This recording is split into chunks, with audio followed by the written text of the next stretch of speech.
Can you believe I was just tanning a couple days ago and now I'm in a sweater trying to keep myself warm this crazy Chicago weather? As promised, I'm going to talk about nutrition, guys, and this way in a different light so that hopefully you can understand or it clicks for some of you.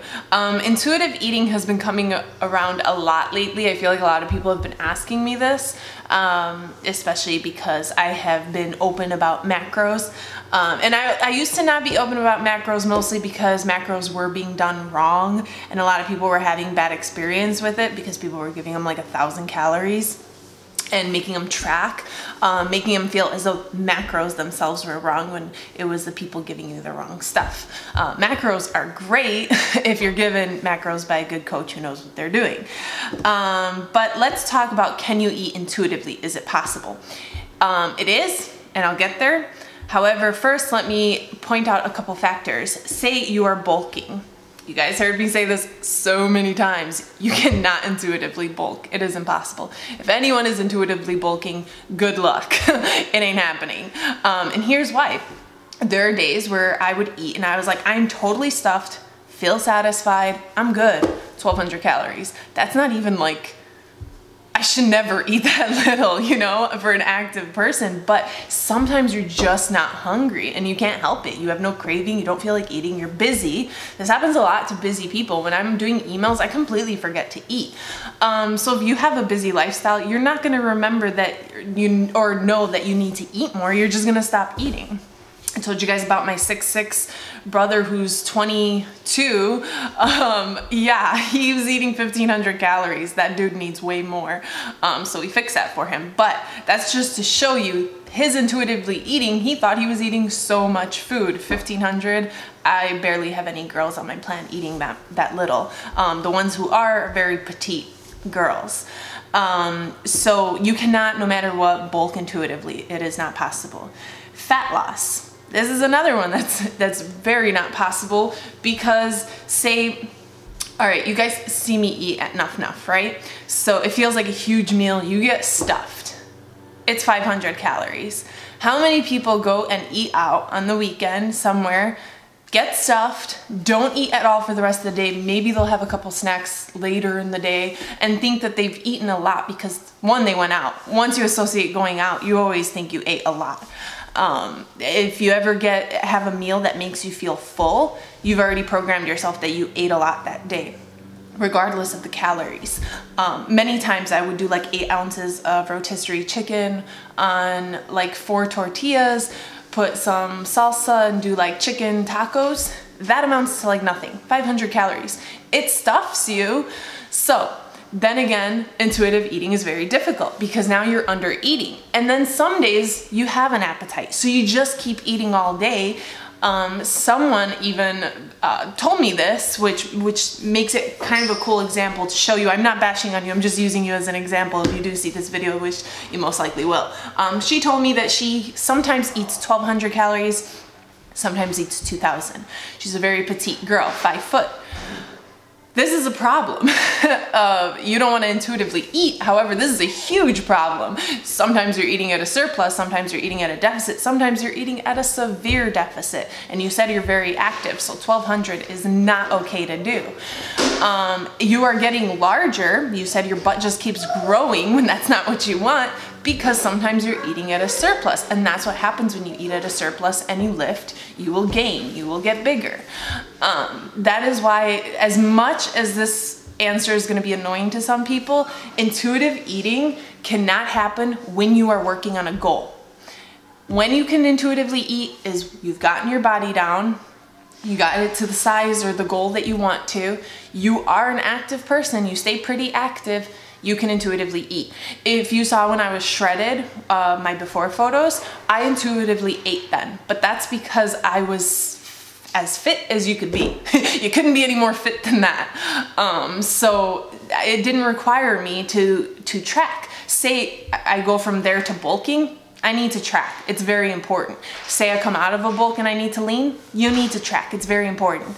Say you are overweight and you need to lean, you need to track. It's very important. So you can intuitively eat. Some people who've already earned their body have gotten it to where they want to get it to. and are already pretty active, because if they eat a little extra one day, it's not really gonna bug them because they're so active. And most of the time you don't undereat as a very active person who already has gotten to their goals, and that's just simply because the more active you are, the more hungry you are anyways. So can you do it? Some people will eventually. If you track long enough, you'll learn foods. If you stick to most of the same foods, you'll know how to eat intuitively. But if you like to explore and try new things, eating intuitively will probably not be for you. I love to try new things, you know, and then sometimes I'm like astonished by the calories in some, and like some will have like no calories, and others I'm like, oh my gosh, I ate like 2,000 calories in one sitting. What? Fridays, guys, it does that to you. We stay very far away from Fridays. I think I ate like 3,000 calories in an appetizer plate. That was not good, and it didn't feel like 3,000 calories. I was so hungry all day, and I'm like, I'm just gonna way overeat today because I chose a really bad meal. So that's how important it is to track what you eat, because you gotta know that. Like, I would have never guessed. It was a couple wings, a couple potato like wedges, maybe some mozzarella sticks, and yeah, it screwed me over. So that is my take on intuitive eating. I'm sorry if it gets you mad, it just is what it is. It's a fact. It's not like I'm not judging or saying it's only one way. This is how it is. You know, I've worked with thousands of girls. I'm very proud of that. So I know that intuitive eating is not really ideal when working on a goal. I hope that kind of makes it easier for you to understand. Okay, so now I also get the question of how do you track when you're busy? And they say, well, you're a mom, you're busy, how do you do it? It's actually pretty simple. I think people make it more complicating than it is. Like, I'll have people ask me like, oh, should I add, you know, my salt and seasonings? It's like, they don't have calories. I mean, the app will let you add it, but it doesn't have calories. Why add it? Another thing I never bother adding is like a slice of lettuce or a piece of tomato on my sandwich. Like, that'll amount to nothing, like 2, maybe 5 calories max. I don't even bother with like things like that. Even like if you do a soup, people are like, well, I gotta do the onions, the tomatoes, the cilantro, the this. None of that gets added. What gets added are the oils, the chicken, the meat, the carbs that are in there, the bigger stuff. Like if you put potatoes and stuff, but like if you put onions, you really don't track that. No one, unless you're eating a whole onion, which I don't know anyone to eat a whole onion, there's no need for it. But another thing is it only takes a long time the first time you add that food in, and by a long time I mean like 3 or 4 minutes. Once you add it in, it'll always be there, so it's a click away. Like, I track in under maybe 3 minutes. I put all the food I want to eat into my app because I've already created such a large what is it called? Directory of food, database of my food. So when I cook at home, if you guys see, like for instance, what have we been doing a lot? Chicken, tomatoes, onions, jalapenos.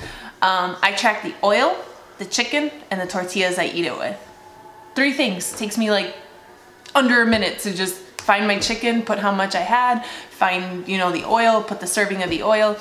So it's actually not that complex. I think the thought of it is harder.